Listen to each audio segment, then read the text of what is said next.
Ankafarina indray tompoko lahy sy tompoko vavy no iarabanantsika rehetra manaraka ny fahitalavitra on news amin'ity ariva ity. Tonga anatin'ny fotoanan'ny fampahalalam-baovao isika ary manasanao ihany koa anaraka izany vaovaontsika izany hatramin'ny farany. Indro ary ny lohatenim-baovaontsika. Mila lamina aloha ny firenena vao tokony roso makany amin'ny fifidianana isika raha ny fanokevitra noentin'ny amiral Didier Ratsiraka omaly. Namarany solomam-bahoaka Antelo Maraparana fa miandany amin'ny Prime Ministre Ntsay Christian ny fitsarana avy momba ny lalam-panorenana manoloana ny fanokevitra navoakan'izy ireo omaly. Maro amin'ireo mpanao politika ihany koa androany no nanihevitra fa tokony ahembotra aloha ny fifidianana. Tapaka mandritra ny ora enina isan'andro ny rano eny amin'ny faritry Tosy ny efa ho herinandro izay. Mitaraina araka izany ireo mponina. Androany hariva ihany dia efa nanomboka ny fitsarana ny taratasym-panadinan'ireo mpiadina izay niatrika ny fanadinam-panjakana BEPC. Amin'ny rano kosa no vinavinaina ivaliany ny fanadinana. Atanjona apetraky Madagasikara ny leotena arabary azy ao amin'ny taona 2020. Hosopotry ny ranomasimbe indiana ihany koa i Madagasikara ao amin'ny taona 2020 eo amin'ny lafiny ny famokarana.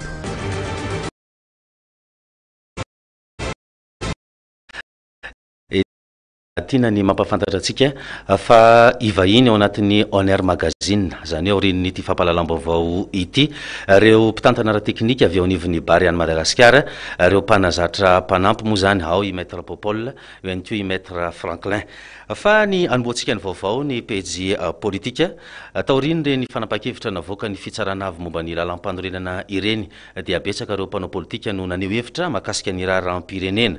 Inona ny mety isiny ady hatrano eto Madagasikara raha izao fepetra izao no anatanterahana ny fifidianana, ary hatreto dia tsy azo itokisana ny fitsarana avy momba lalam-panorenana araky ny fahitan'ny be sy ny maro azy. Hita taratra zany nandritra n'ireny fanapahan-kevitra navoakany ireny, eo ihany koa ny fitany ilana makany amin'ny Prime Ministre Ntsay Christian. Ity farany izay hita ihany koa fa mitanila amin'ny filohan'ny teteza mita Andry Rajoelina. Araka izany dia azo heverina fa tsy angarahara ny fifidianana ho avy eo hoy ireo mpanao politika. Andeha raha antsika ty fanadihadiana noentin'ny Anjaminany Menjanary sy avitra lalaina ity.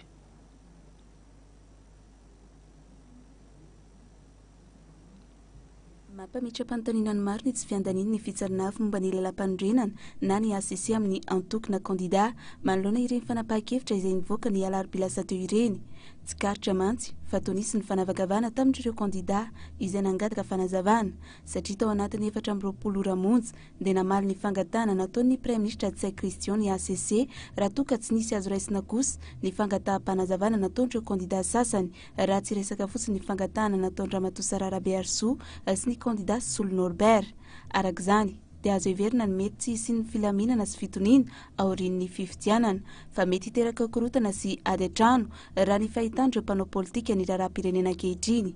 Noho izany dia tokony hodinihana aloha ny fepetra rehetra fa hanamanana fifidianana milamina ary tokony samy isaitsaina avokoa ireo mpanao politika rehetra. Menina tsy aloha ananatra fa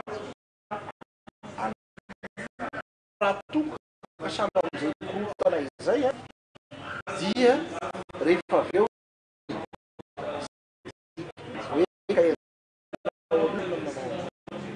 raha isitsika zao ohatra andeha zany ny match ny arbitre efa betsaka miahiahy amin'ny arbitre ny ACC zao ohatra dia mety ny candidat efa miahiahy satria mametraka fitoriana ny candidat sasany dia hoe tsy mitombona nefa vao misy manome avis mangataka avis 24 heures après tonga dia mivaly. Zay zavatra zay zany dia mampiahiahy ny namana sasany.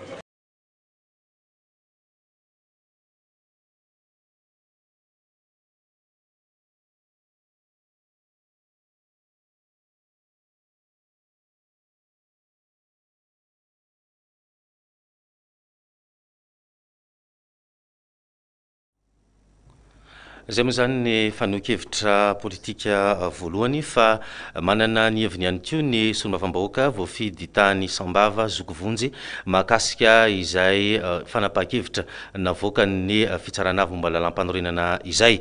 Tsy azo heverina ihany koa ity solombavam-bahoaka ity ny mety isy ny fifidianana ekeny rehetra raha izao zava-misy eto Madagasikara izao. Akoatran'izay dia nambarany fa mety misy ny fitanilana eo anivo ny fitsaranavo momba ny lalam-panorenana fa na dia tiana hoentiny Anjaminano Menjanary sy avitra lalaina hatrany.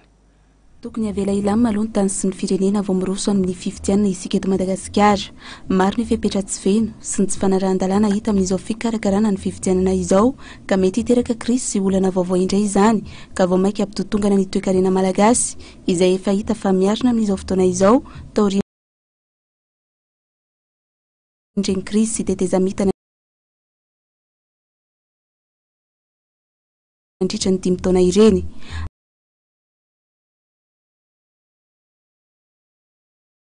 Arak'izany dia maro amin'ireo mpanao politika no miombon-kevitra amin'ny fanambarana nataon'Andriamatody Idy Ratsiraka ny amin'ny tokony hanemorana ny fifidianana aloha ary tokony ara-hitady vahaolana ahafahana mametraka ny filaminana eto amin'ny firenena ny rehetra. Tsy fatahorana fifidianana no antony mahatonga ny ankamaroan'ireo mpanao politika mangataka ny fanemorana ny fifidianana izay fa fisorohana ny voka-dratsy izay mety ho aterak'izany satria dia tsy atokisan'ny maro ireo andrim-panjakana tombo-kevitra amin'ny fifidianana na ny CENI na ny ACC izany. Tonga tamin'ny fanambarana iny filoham-pirenena Didier Ratsiraka filoha teo aloha dia maro ny olona mananevitra mitovitovy amin'iny. Ny anahy no tsy ohatra manahy aho sao dia hiteraka korontana ty décision na ACC ty satria ohatra ny efa mohatra ny loha koa ny ACC ka tsika zao mahita tsara fa mbola maro ny menimenina hoe tany tsy milamina, maro koa menimenina hoe ry manao propaganda loha sao dia tonga ny fotoana any mivaly lisy mpifidianana, mivaly ny valin'ny mpifidianana. Iny ndray ny ataony sasany excuse tsy manaiky an'iny zahay ka zay mahatonga na hoe aleo avelao ilamina tsara, manaiky tsara ny rehetrarehetra atomboka ny fifidianana ary tsy ho isy resaka tsony hoe tsy d'accord zay ko d'accord dolo ny rehetra satria izy ty ny Madagasikara ny malagasy manontolo reny jereny malagasy manontolo ny jereny fa tsy tombontron'olombitsy.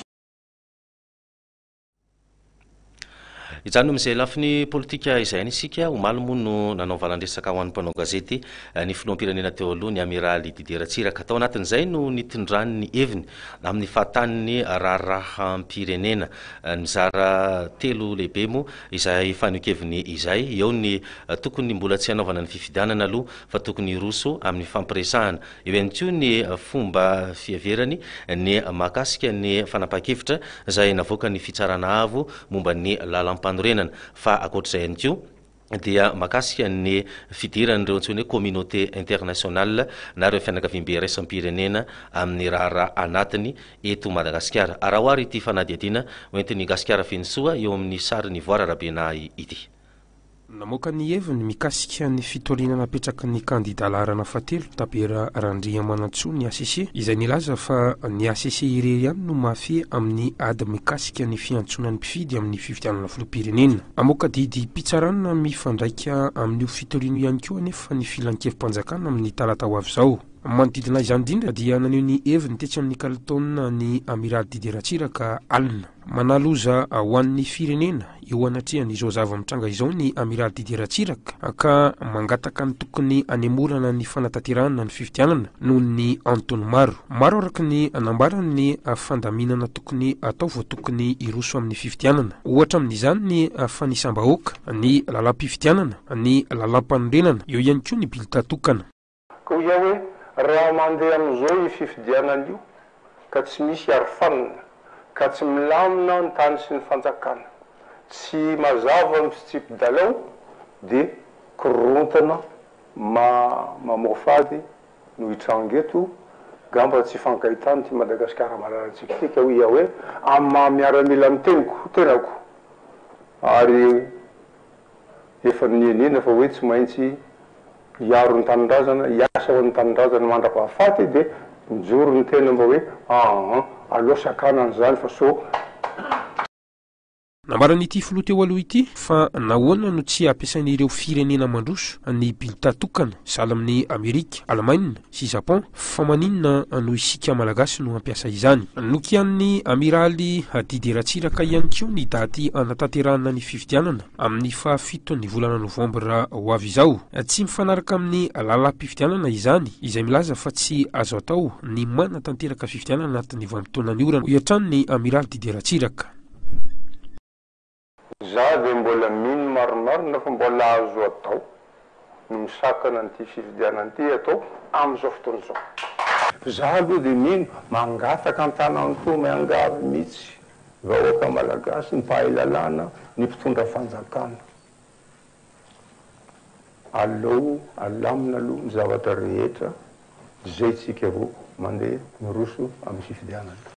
Manoloana izay resaka fifidianana izay ihany, tsy voaja amin'ny lafiny maro ny lalàna mifeny fifidianana raha tsy iresaka fa tsy ny fiantsoana mpifidy izay tokony natao 70 andro mialohan'ny fifidianana. Nambaran'ny amiraly Didier Ratsiraka fa mampametra-panontaniana ny filazana hoe tsy azo ivalozana ny ACC, kanefa ny mifanohatra an'izany ny zava-nitranga tany amin'ny taona 2024 namohan'ny ACC ny voka-pifidianana izay nilaza fa tokony anatanteraka fihodinana faharoa. Juridiquement, légalement, la vie de la HCC n'est imposable à personne. Tsy azo terena ny olona anaraka ny avis ny HCC, zany ny lalàna. Fahazahoako azy. Décision ny HCC, oui, fa tsy ny avis. Avis dia avis ohatran'ny rehetra iny. Avis. Avis io nomeny io. Io tsy imposable amin'ny Conseil d'État io. Tsy imposable amin'ny gouvernement io. Azafady. Iverena kely zay satria nafa navoa mantsy io. Tamin'ny 2002, milaza ny HCC, zao ny résultat vokatra fifidianana. Misy deuxième tour. Tsy azo ivalozana isika. Efa ambeteny amin'izao fotoana zao asa madridrangiry, tsy azo ivalozana ny décision de la HCC. Ce qui laza hoe moa tsy izany va, tsy afaka mamaly nareo. Oui, tsy azo ivalozana io nefa toera ny filoha fanandrina tamiko naka mpitsara. Nasian'ny fanamariana manokana ihany koa ny fanampahan-kevitra maro navoakan'ny ACC, ohatra amin'izany ny fitsipapitokisana izay namohan'ny ACC fanampahan-kevitra ny irosoana amin'ny pacte de responsabilité. Ny fitakiana amin'ny fanesorana ny filoham-pirenena no natao, kanefa fifanarana politika sy fanesorana ny Premier ministre indray no nisy. Mihoatra lavitra ny fahefanany azy ny HCC tamin'izany. Ultra petit a. Article 14, sauf accord politique. Sauf accord politique. Zany hoe, ohatran'ny hoe, ambonin'ny président de république, ambonin'ny gouvernement, ambonin'ny assemblée nationale, ny haute cour constitutionnelle amin'izao fotoana izao. Politique, décision politique nataon'ny HCC tamin'le hoe accord politique. C'est décision juridique surtout, décision politique. Dans le pacte de responsabilité, décision politique une tout pour faire cette décision juridique. Si met ça, que j'avais, il n'a marre de Conseil d'État, si haute cour constitutionnelle, Zaza Kambana Samia Farai, raison ou maintenant, à Novana, Fifidianan, Ati Ambolo, un défaut de une loi organique. Tseke loi électorale efa tseken'io dia namboamboarina teo dia nisy nanendry hoe tendreo iana natao pranisy tsy fantatr'olona akory Nisongadina nandritra ny fanambarana nataon'ny amiral Didier Ratsiraka omaly ihany koa ny fanakanany ny fianakaviam-be iraisam-pirenena izay tsy mitana ny teny nomeny ary nampangainy ho anisan'ny tomponantoka amin'izao fahavoazan'ny Madagasikara izao. Notrindriny manokana tamin'izany ohatra ny Sata Mifeny Sadaik, ny vondrona afrikanina, ny fifanarahana tany Cotonou ary ny fanaovan-tsony izay natao tany Dakar ny taona 2024. Mazava tokoa mantsy fa tsy mahazo mandray anjara na mikarakara fifidianana ny mpanonga-panjakana kanefa mitazapotsy ny fianakaviam-be iraisam-pirenena. Zany hoe tsy najaina ny teny nomena sy najaina le soni napetraka. À preuve et la preuve. Convention de Cotonou, on n'accepte plus de régime de fait, pas de coup d'État militaire et ou institutionnel. Accord d'Alger, charte de l'Union africaine, charte de la SADC. Naonary efa miaiky andeha toajaina Ravalomanana fa tsy lany tamin'ny 2002 fa tokony atao ny deuxième tour. Naonary tonga ty ny sasany le respect monsieur le président de nankatoavina andeha matoa Ravalomanana. Zany hoe tsy mekena sy le soniny natao tsy najaina communauté internationale zany. Raha fiezana ny dindinika nataon'ny amiral Didier Ratsiraka omaly dia manaloza goavana amin'izao zava-misy mialohan'ny fifidianana izao ty filohan'ny Antoko Arema ity, koa mangataka ny tokony anemorana ny fifidianana satria be loatra araka ny nambarana ny zavatra ilana fandaminana mba hisorohana amin'ny fiverimbelenan'ny krizy eto Madagasikara. Mbola hijanona eo amin'izay fanokevitra politika izay ihany isika, miantso ny kandida filoham-pirenena rehetra Ramatoa Arlette Ramarsson izay izy moa anisan'ny kandida filoham-pirenena ihany koa, ny anemorana ny fifidianana noho ny fiazakazahana be loatra nefa mbola tsy hitomombana avokoa ny fikarakarana izany fifidianana izany. Tokony alamina aloha ny firenena izay vao miroso amin'ny fifidianana, anisan'izany ny resaka tsy fandriam-pahalemana, eo ihany koa ny fampielezan-kevitra mialohan'ny fotoana izay efa ataon'ireo kandida sasany. Fanadihadiana teo amin'ny micro-ny tantely Rabelalana, sary ny tiavina Rakotiny Indrina. Fa tena hoe tsy mety mihitsy zao miazakazaka andeha hanao fifidianana zao. Tsy zavatra mandeha amin'ny laonina kely fa dia miazakazaka daholo manao propagande ry zalahy parce que efa may amin'ilay hoe azon'ny fitondrana. Fa tena mety mihitsy aleo hisy fandaminana aloha. Jerevy ny zavatra mitranga amin'izao fotoana izao. Ao ny tsy insécurité, tsy filaminana, ao tsy fandriam-pahalemana, ao ny fantrana, ao ny zavatra rehetrarehetra ny kolikoly sy ny karazany. Manjaka be vao maika nasiana ny gouvernement tatsay io, vao maika koa ny pire, ny ratsy ny zavatra rehetra eto amin'ny tany sy firenena. Tsy misy milamina na kely. Aleo aloha alamina aloha aleo alamina ary miantso ny candidat rehetrarehetra. Mbola tsy manana kandida ho tohanana ny antoko RPSD amin'ity fifidianana filoham-pirenena ity, izay manana tetikasa na ny antsoina hoe projet de société mifanaraka amin'ny antoko no ho tohanan'izy ireo. Manoloana ny fanokevitry ny amiral Didier Ratsiraka ny amin'ny anemorana ny fifidianana dia nambaran'ny sekretera général n'ity antoko ity fa mitombona izay eritreritra Andriamatoa Didier Ratsiraka izay, ary nanambara ihany koa moa ny antoko RPSD fa mila fifidianana madio sy mangarahara ny vahoaka ary tokony ao anatin'ny fitoniana no hanatanterahana izany fifidianana izany. Tantely Rabelalana sy tiavina Rakotondrina hatrany no mitatitra ny vaovao. Fanokevitra ny amiral Didier Ratsiraka zany hoe raha jerena ifotony misy mitombona zany ny hevitra noentin'ny président Ratsiraka satria tadidio fa anao fifidianana atsika dia tsy maintsy fifidianana madio aloha voalohany indrindra mangarahara ekeny rehetra ary koa fifidianana mba tsy hisy nikorotana aoriana amin'ny fifidianana. Zavatra hitanay satria zay zany mandeha any amin'ny faritra mbola betsaka ireo vahoaka mety ho verezinjo zany amin'ity fifidianana ity, indrindra any amin'ny tany tsy milamina loatra amin'ilay zone rouge amin'ity Asandalo ity zany mila jerena akaiky io zany satria mbola misy mo fotoana. Ka raha ohatra tena hoe tsy maintsy hirosoana amin'ny fifidianana dia atao zany zay mba ahafahany olona tonga hifidy aloha voalohany indrindra mba tsy ho averyzo satria zany fifidanana filohan'ny repoblika zany zava-dehibe eto amin'ny firenena ary zahay koa moa zany a dia manentana trany ny vahoaka mba ho tonga hifidy anefa ny adidiny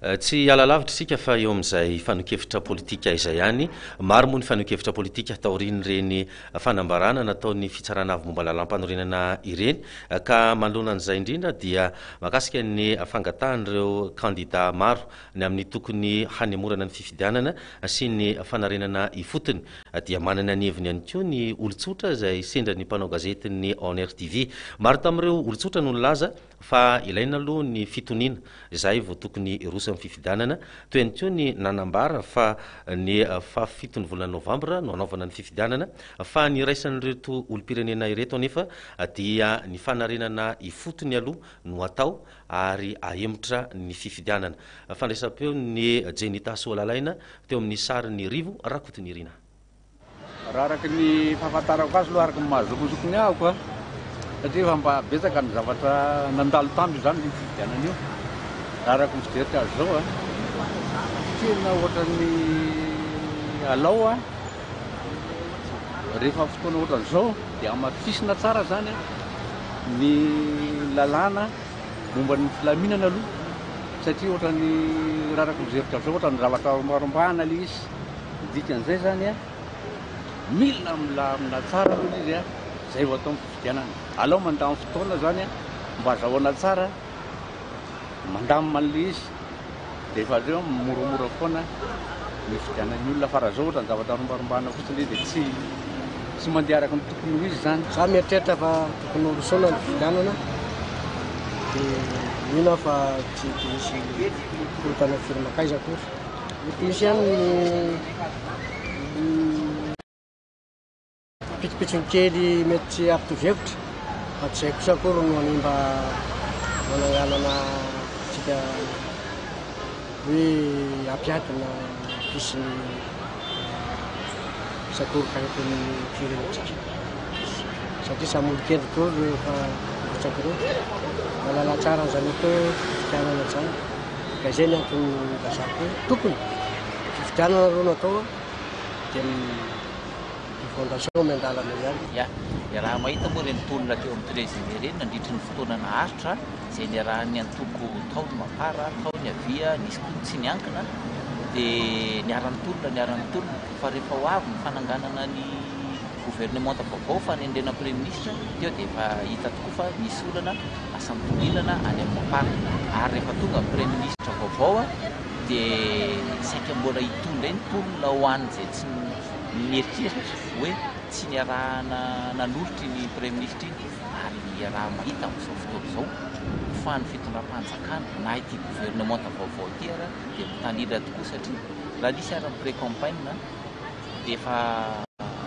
ataontsika hoe fampielezan-kevitra akolaka atao hoe tsy tena akolaka rehefa efa tena izy reny nataony tao amin'ny antoko mapara reny fa mifito io gouvernement io izay nieritreretina hoe andrindra ny fifidianana dia ohatrany tena nandiso fanantenana satria nanome vahana sady a tanila tany amin'ny antoko anankiray dia ny vahoaka moa efa tena leo ny vahoaka ary io na inona voka fifidianana io tsy maintsy misy foana ny tsy makasitraka misy ny makasitraka fa anjaran'izay mpitondra vaovao eo no mamaha zay olana zay sy mitandro mba tsy sin'izay fikorontanana zay tsony dia efa tokony saina tsara tsika vahoaka malagasy amin'ny fampanantenana teo amin'ireo mpitondra sy ny antoko politika amin'izao reo hoe iza no tena aresy lahatra tsika tanjaratsika no safidy tena marina mihitsy na zay ny président natsitaka tamin'ny alina fa mila lamina ny firenena tamin'ny andro ny tetezamita 2009-2013 ny tokony efa nanaovana ny zavatra tedaviny eo fa tsy nanaiky daholo ny rehetra fa hoe fifidianana no anafotana ny firenena ity nefa ny zao ny zava-mitranga fa problème mipetraka foana le problème tokony misy zavatra iarahana zany eto iarahan'ny malagasy na ny mpanao politika rehetrarehetra ahafahana manova ny firenentsika ity zany fa tsy possible mihitsy anatavavatsika raha mbola izao hoe makafotondrana dia tonga eo dia manao izay ataony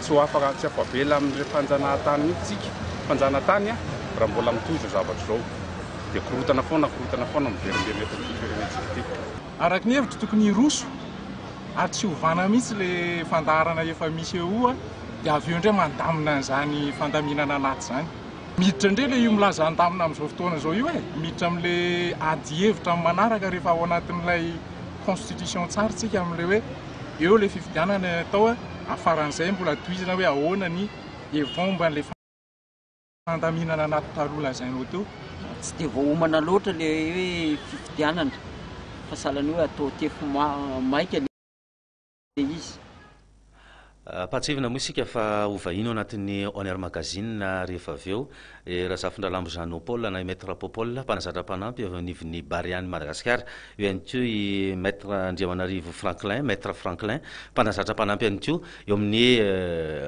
Bariany Madagasikara ny Bariany Madagasikara moa izay hiatrika lalao lehibe amin'ny fahasivy ny volana septambra ho avy izao fionana amin'ny Lion de l'Anteranga avy any Sénégal fifanitsanana kanina 7-2 hotizatsika ny vaovao nanambara ny heviny mahakasika ny araky ny lalàna raha toka mametra-pialana ny filoham-pirenena ny amin'ny andraikitry ny filohan'ny antenimierin-doolona izay handray ny andraikitry ny filoham-pirenena ny loholon'ny Madagasikara Honoré Rakotomanana sady mpahay lalàna hoarantsika avy hatrany ary izay vaovao izay tanteriny Gasikara Finisoa eo amin'ny sariny Maminirina Razafy Tsiwarana ny ao aminao koa zany nipetraky ny eo amin'ny antenimierin-doolona satria zao tsy azo ampirafesina ataontsika hoe ny mahavozomaika na hoe président intérimaire any amin'ny président de république intérimaire par intérim sy ny filohan'ny antenimierin-doolona raha ohatra zany atao zany ataontsika hoe fa maboasana ry izy zany dia tsy maintsy kio zany misy filohan'ny antenimierin-doolona koa zany vozomaika zany hoe président du sénat intérimaire zany io nefa tsy varazany lalam-pandriany tsy varazany fitsipy anatiny ny antenimierin-doolona dia iny zany tonga atao dia raha ohatra zany tsy maintsy atao hoe any amin'ny fisambiavy lalam-pandriana iny ava no tsy maintsy iompanan-dre amin'izay fotoana zay ka ny afaka manana fahefana moramora kokoa zany atao hoe moramora kokoa dia ny filohan'ny république ny premier ministre ny filohan'ny antenimierin-doolona zany afaka manontany an'izay amin'ny lalam-pandriana fankatahana hevitra na hoe demande d'avis amin'ny assise io amin'ny assise raha ohatra ka sanatry zany tonga le fotoana ka tsy misy zany ataontsika fangatahana hevitra any amin'ny fitanana mbola lalam-pandriana zany dia mino fa tsy maintsy ny fitananavo tonga dia voatery ny fitananavo satria misy vide juridique tsy misy lalàna tsy misy ininona mitoetrana zany hoe misy fahabagnatona makasy zany voalohany indrindra aloha dia hoe hitany ataon'le filoha vozomaika zany na hoe président par intérim zay zany anakirany dia ahoana koa zany fipetraky ny atao amin'ny antenimierin-doolona voatery tsy maintsy ny fitananavo manao an'izay zany ka amin'izay fotoana zay angamba tsy hoe azo metsiny ny fitananavo hoe raha ohatra ka manao karazana hoe droit jurisprudentiel constitutionnel droit constitutionnel droit jurisprudentiel zay mantsy mameno an'le ataontsika hoe droit politique fa na hoe tena fanalana mipetraka zany sy ny ataontsika hoe ny foapisarana na hoe droit jurisprudentiel zany na io amin'ny fitanana lalam-pandriana na io any fitanana amin'ny ataontsika hoe ny nosy zany dia zany tontolo zany rehefa fomba fidirana zany io ataontsika hoe foapisarana na hoe jurisprudence dia tsy maintsy mamorona na izy zany dia lasa mety lasa jurisprudence io raha ohatra ka anirina any mbola tsisy kio lalàna na lalam-pandriana na lalàna fehizoro mameno an'izay banque zay zany ohatra koa tsy pianaty dia amin'ny antenimierin-doolona zany dia tokony hoe hodirany teny zao satria zay masy mahatonga hoe saritaka sy ohatra hoe fitsoloana ohatran'izany fa le zany moa tsy afaka manisy raha ohatra amin'ny zao fotoana zao satria izy tsy amin'ny hoe tsisy lalàna mazava ary tsy mila nisy kio zany zavatra teoloha zany hoe cas de précédent filazazy zany rehefa nisy ny zavatra teoloha dia moramora koa izy amin'izay fotoana zay fa raha amin'izao fotoana zao sarotra mihitsy mambaly an'izay fa dia ny fitanana avo zany no azahoana ikinana zany amin'izay fotoana zay ny asany zany tsy miankina amin'izay hoe dito fanapahana fa izy mametra-pialana zay eo koa zany dia mbola mametraka olana anakiraiky io fa nametraka zay fata izy anao raha ny eritseritra manao manokana zany ty zany eritrera manokana zany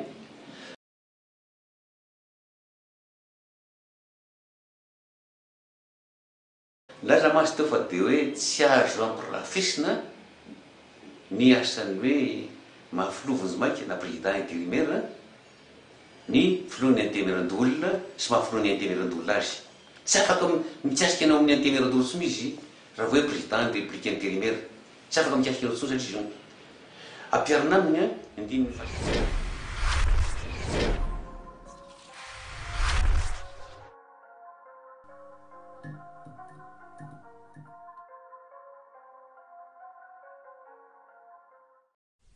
Nos Event manolotra ho anao Boudou telopolo taona fahatomboka amin'ny fiderana aloha ao amin'ny Palais des Sports Mahamasina ny alahady 3 septembre amin'ny 3 volakandro iarahako ny VHF izay mankalaza ny fahafolontaonany sy ny chorale niarana Satan azadino ao amin'ny Palais des Sports Mahamasina ny alahady 3 septembre amin'ny 3 volakandro Boudou telopolo taona mpiara-miasa la ligne de mire gazety titre panoana officiel on air radio TV.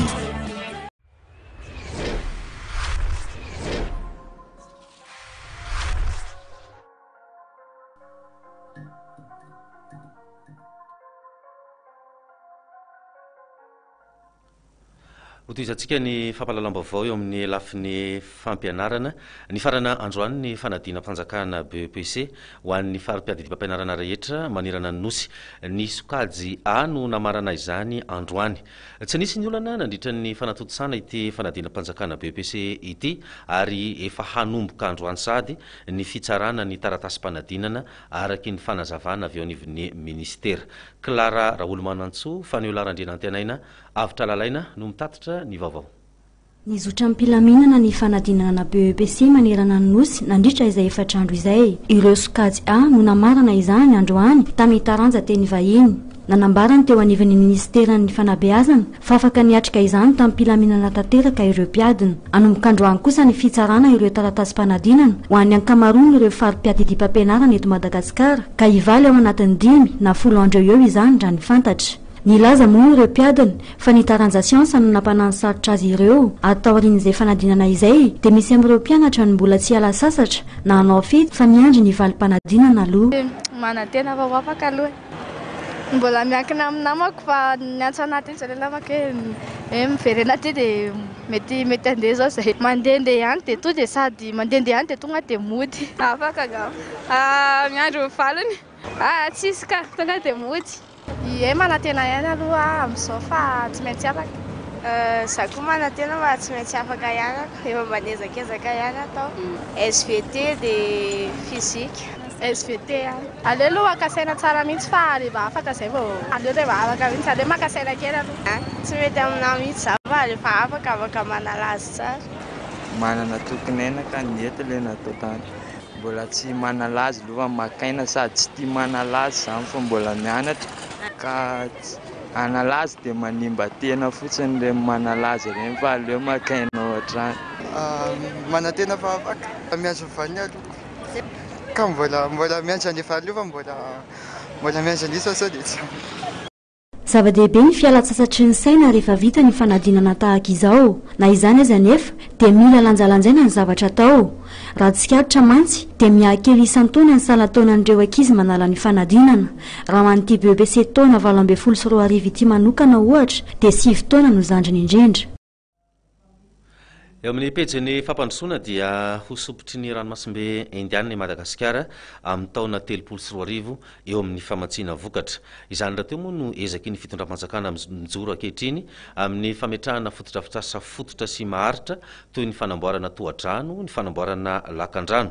Ho fanatratrarana ny tanjona araka izany dia misy ny andian'ny faharoa amin'ny foire internationale de l'agriculture, agro-business ary agroalimentaire ny 17 ka hatramin'ny 24 ny volana septambra ho avy izao.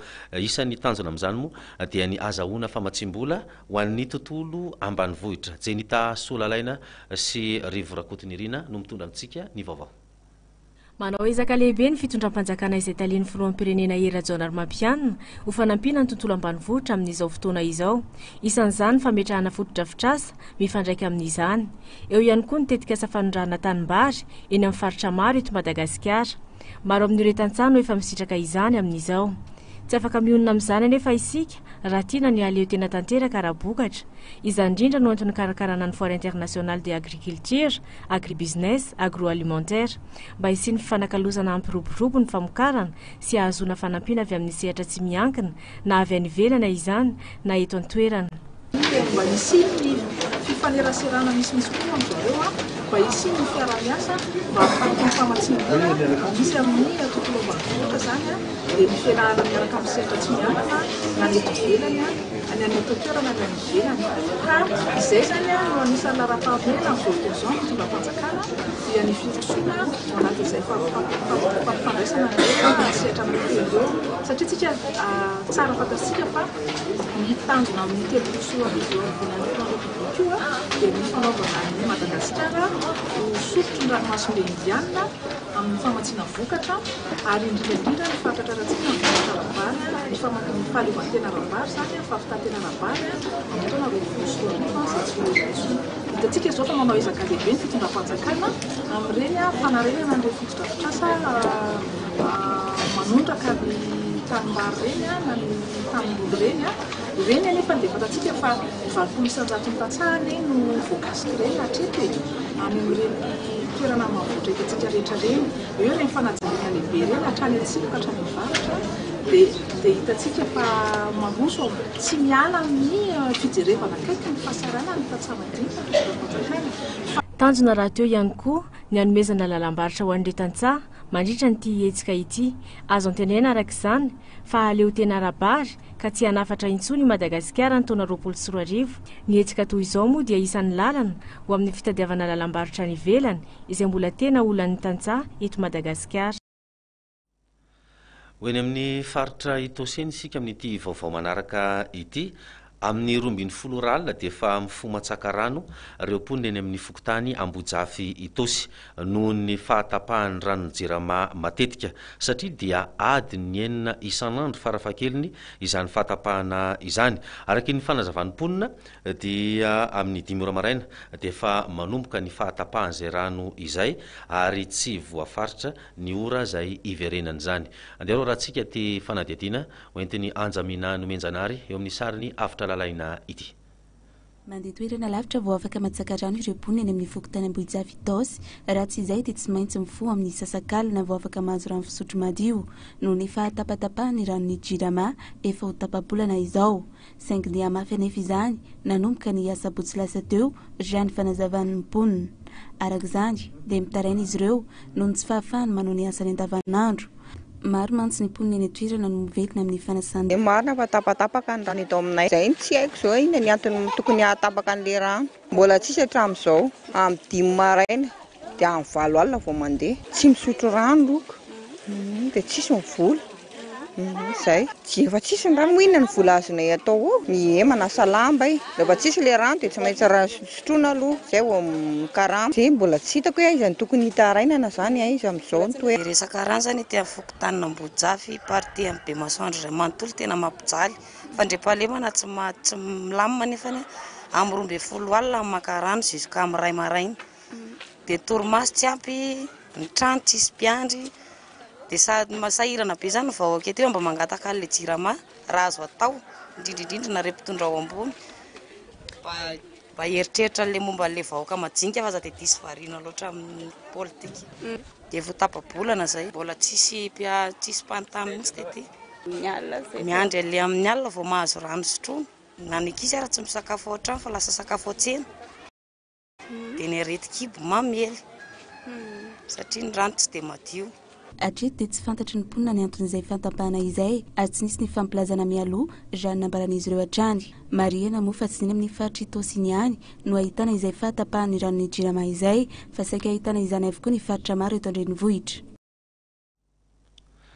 akatoko ny vanim-potoana ny fialan-tsasatra isika amin'izao fotoana izao betsaka ireo olona mivezivezy any amin'ireny lalam-pirenena ireny vokatr'izay dia no amafisina ny fitandrona ny filaminana sy ny fandriampahalemana amin'ny lalam-pirenena amin'izao fotoana ny fialan-tsasatra izao no amafisy ny tompona andraikitra eny anivon'ireny coopérative mpitatitra nasionaly eny amin'ny tompo-piatsonana ireny toy ny eny andotam-penaka fa efa misy ny poste de police eny antenatena ny lalana eny eo ihany koa ny fisiny mitandro filaminana izay miaraka amin'izy ireo ao anaty fiara ho fiarovana ny ain'ny mpandeha kalara raha olo manantsoa fa ny lara andrianantenaina sy avitra lalaina no manao ny fanadiadiana mirongatra indray ny tsy fandriampahalemana eny amin'ny lalam-pirenena amin'izao fotoana mahabe mpiala sasatra izao anisan'ny tena ahitana izany ny lalam-pirenena fahaefatra izay mampitohana Antananarivo sy Mahajanga ary ny lalam-pirenena fahaenina izay mampitohana Antananarivo sy Antsiranana manoloana izany dia nandray fepetra ny coopérative fa ho amafisina tanteraka fandriampahalemana manomboka eny amin'ny tobim-piantsonana eny amin'ny lalana mba hisorohana ny mety ho fanafiana eny an-dalana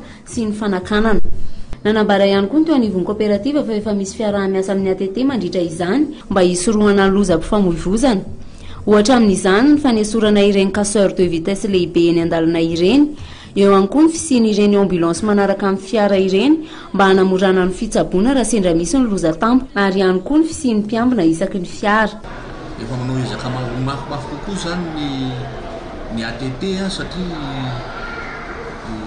hoavy ZLJ afaty mazana dia efa misy laminasa ao ataony ho an'ny tobila izay andeha aéro spécial andeha any afaty mazana dia misy ihany koa zavatra efa neritrerety ilay hoe misy ambulance mety andeha tenatenany sanatry mety misy zavatra atsika tsy hitady an'izay dia misy tomobile hitondra pièce de rechange zay naniny eny sanatry misy zavatra ampaniny efa vetivety zany mba ahafahana mikitika an'ilay fiara mba ahafahana mandeha ena mba tsy ampitahotra ny olona amin'ny toerana zay isin'izay zavatra zay ka ho anamina ahafahany hoe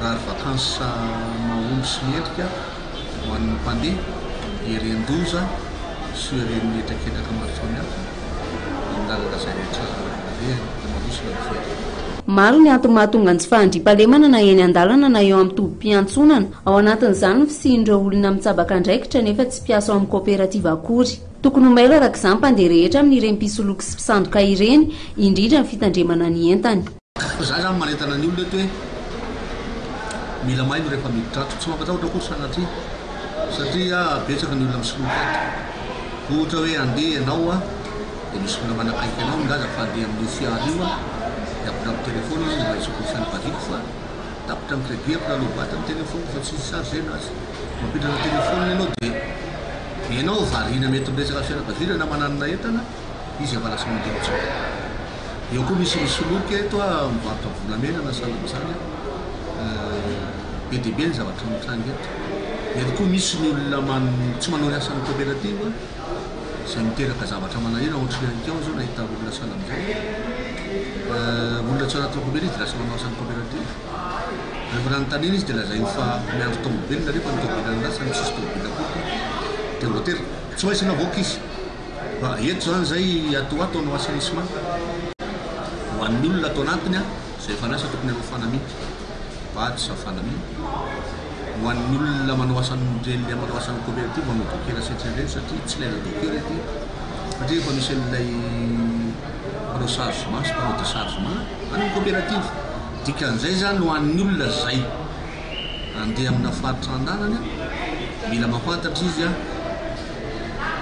coopérative izy ty manoloana zany hoe tokony tsy ho raisin'olona mihitsy zany ny entanao raha tsy fantatrao misy batsy eny ampelatana eny amboziny na fanaminy eny akodiny dia zay aloha tokony miasure ny tenanao fa ty marina lay olona ty le olona ao anatin'ny coopérative zay andananao ny mandeha manao fialan-tsasatra mandeha fa amin'izao ihany koa dia efa mimakomana amin'ny fidiran'ny mpianatra fa na dia efa manomboka aza ny fisoratana anarana eny andrivon'ireny sekoly ireny dia mbola tsy dia maika loatra amin'ny fividianana fitaovam-pianarana ny ray aman-dreny amin'izao fotoana izao. Vitsy noho izany no mbola manjifa n'izay fitaovam-pianarana izay ary mbola tsy mandeha ntsena hoy ireo mpivarotra eny amin'ny pavion Analakely. Tantely Rabelalana sy Tiavina Rakotondrindrina no nanao ny fanadihadiana. Efa manomboka ny fampidirana mpianatra eny anivo ny sekoly ambaratonga voalohany amin'izao. Ho an'ity sekoly izay notsidianay dia amin'ny valiny volana oktobra no hiditra ny mpianatra. Tsy nisy ny fampiakarana ny saram-pianarana sy ny droit eny anivon'ny sekoly ho fitsonjovana ny ray aman-drenin'ny mpianatra. Mavitrika ny ray aman-dreny mampiditra ny zanany mianatra satria dia folatra amin'ny 20 isan'andro izy ireo no tonga eny anivon'ny sekoly mampiditra ny zanany. Niakatra ny tapahafahana fanadinana tamin'ity sekoly ity satria dia natratra 490 isanjato izany. Navansenay le izy amin'ny 8 oktobra lundi izy io. Ny saram-pianarana ny zany tsy nasontra anay zany satria sady fitsonjovana ny ray aman-dren'ny mpianatra anay dia tsy nampiakaranay saram-pianarana fa mipetraka tamin'ny fotoana ihany. Raha ny eto aminay aloha tena mazoto le olona mampianajanaka, tena mizakazaka le raha eto amin'ny faritra na ato amin'ny sekoly misy anay aloha fa tsy fantatro ny any ivelany tena mazoto be le ray aman-dreny. Misy ary ato aminay 10 isan'andro, 20 isan'andro manao inscription sy réinscription. Mbola tsy mahavitrika ny ray aman-dren'ny mpianatra mividy fitaovam-pianarana, tsy mandeha noho izany ny tsena ho an'ireo mpivarotra raha manodidina ny 2 hetsy ny azon'ireo mpivarotra isan'andro amin'izao raha eny amin'ny pavion Analakely manokana. Raha toa ka mandeha nefa ny tsena dia mahatratra 9 hetsy isan'andro, mahatratra 9 hetsy ariary isan'andro ny vola azon'izy ireo. Ny kahie no tena be mpividy amin'ireo fitaovam-pianarana misy eny an-toerana. Passe au 3500 de 4000 arakaraka le izy zany arakaraka le qualité letana le izy ny vidiny. Passe au 6000 ny calligraphe de ny triomphe koa 6000 de le tsotra reny 7500. Raha tsy dia mandeha tsara aloha zao ny tsena fa ny miditra septembre zao nefa mividy hatreto aloha fa ny novembre le privé zany mbola tsisy mividy fa le école français daholo nefa mividy. Ny kahie aloha zao dia niakatra mihitsy tany amin'ny fakana anazy. Ny calligraphe sans page petit format zao 75 ny varotanay anazy amin'izao. Dia ny sasany misy 60 000 dia misy 50 000 ihany. Fa ny angalana anazy mihitsy ny lasa lafo fa ny olona moa tsy mahalala an'izany fa hoe lazainy fa manomba an'izay nefa ny efa manome mora zay fa ny anazy dia hoe mivarotra lafo ihany izay eto amin'ny pavion. Mandany vola ny ray aman-dreny ary manao ezaka amin'ny fampianarana ny zanany satria dia manodidina ny 2 hetsy ny vidin'ny fitaovam-pianaran'ny ankizy iray. Raha tambatra amin'ny écolage sy ny droit izany dia mahatratra 2 hetsy ariary. 1 million zany ny fitambalana zao mba ny rehetrarehetra ny kitapo, ny fourniture rehetra, boky kely. Ny na amin'ny 4 dia efa miditra dia tsy maintsy vidiana satria terina melohan'ny ampianarana le fourniture. Akoatra ny écolage sy ny frais généraux sy ny karazana. Eo amin'ny 2 eo zany ny fitambarany. Enetsy ngamba zay laniko trany ampianarana. Enjakenjana ihany. Tena enjana. Zay moa zany ny tontolon'ny fampidirana mpianatra fa iresaka mahakasika an'ireny karaoke ireny sika amin'ity vaovao manaraka ity.